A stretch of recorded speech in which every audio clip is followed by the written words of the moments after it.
about whether we should invest in the stock market or not, or whether we should actually save all our money and put them into a savings account in one of our local banks or like one of the larger banks.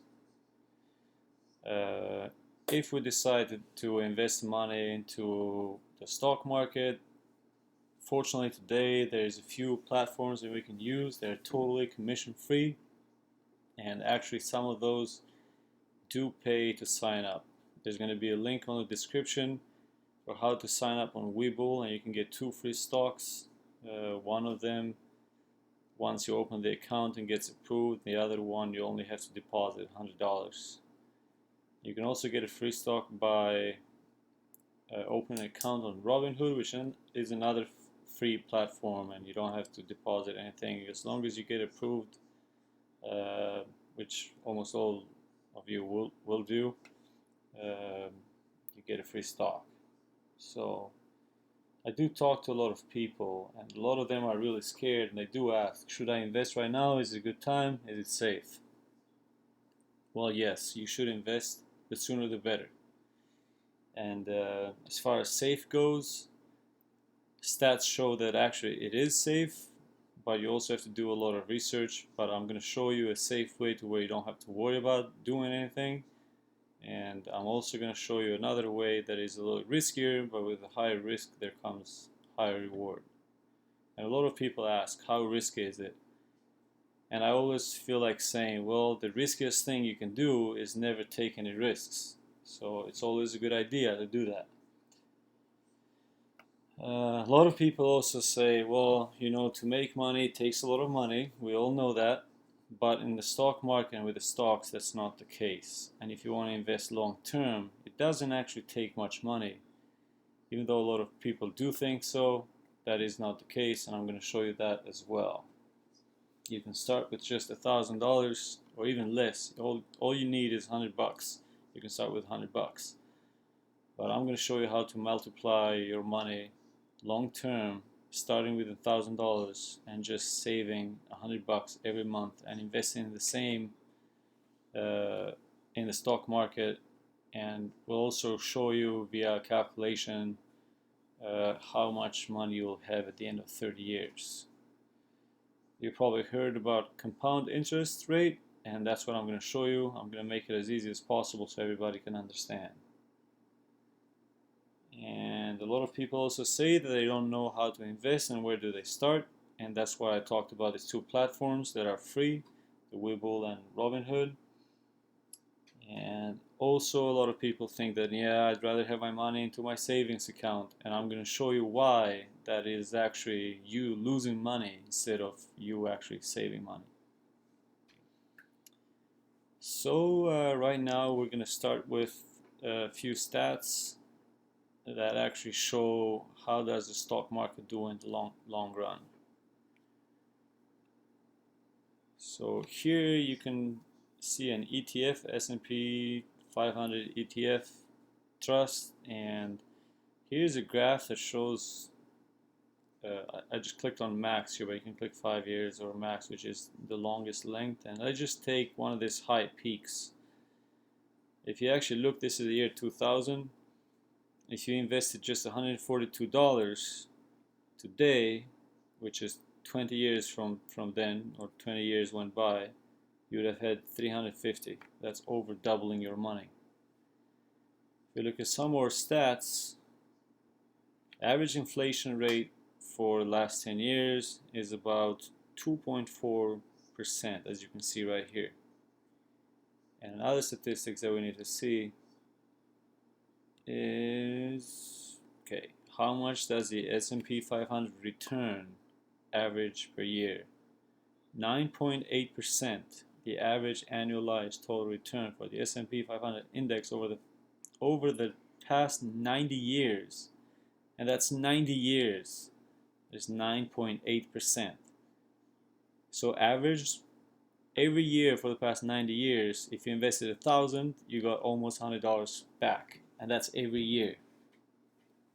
So why did I say earlier that if you actually invest into, put your money into a savings account, you're actually losing money?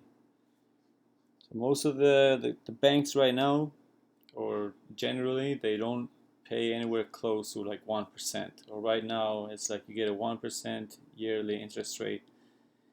And what that means is that if you invest $100, or if you actually put $100 in your savings account, you're only getting $1 back.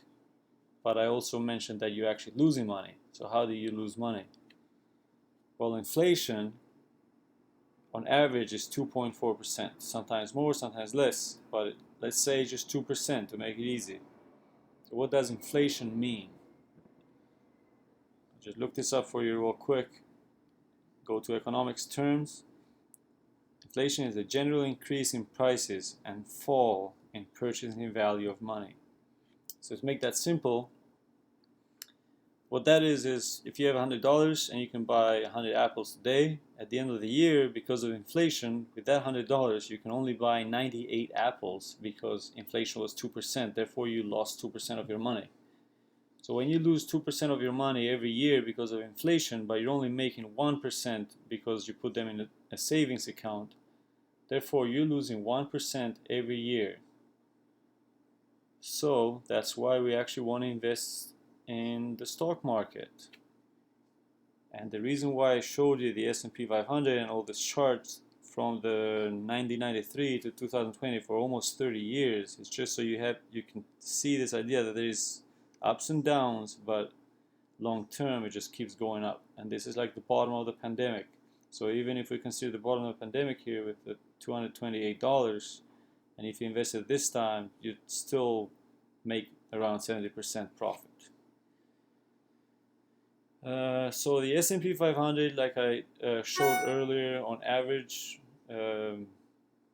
returns 10%. And if you actually consider the inflation, that is about 2%, let's say you make 8% total.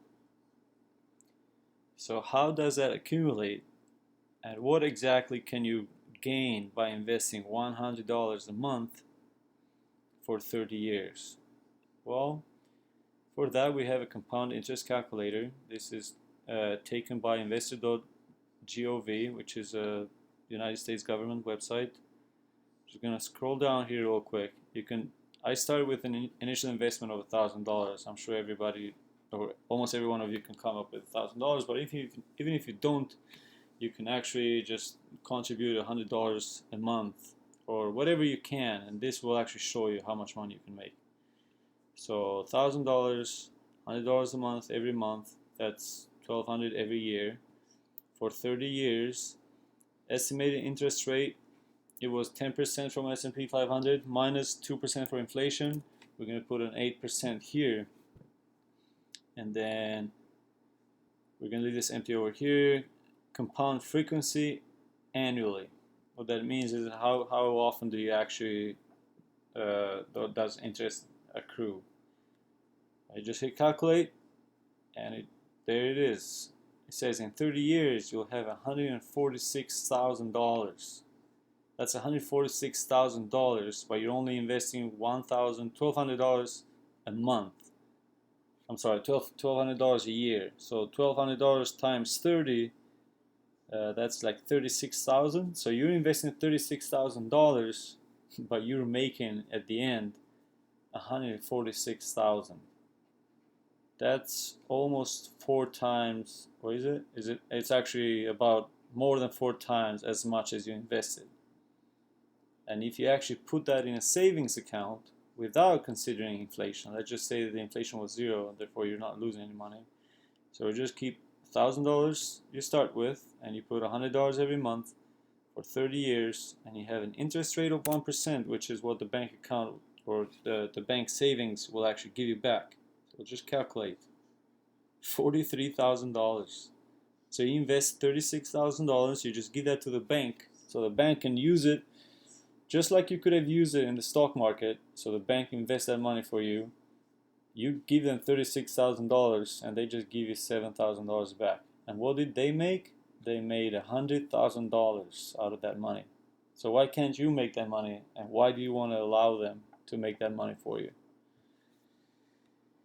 Okay, let me see if there is something else that we want to talk about here. Boom. Yep, or that, or this, or that. or that, or that. I think we covered everything. Anyway, that's it. Shalom.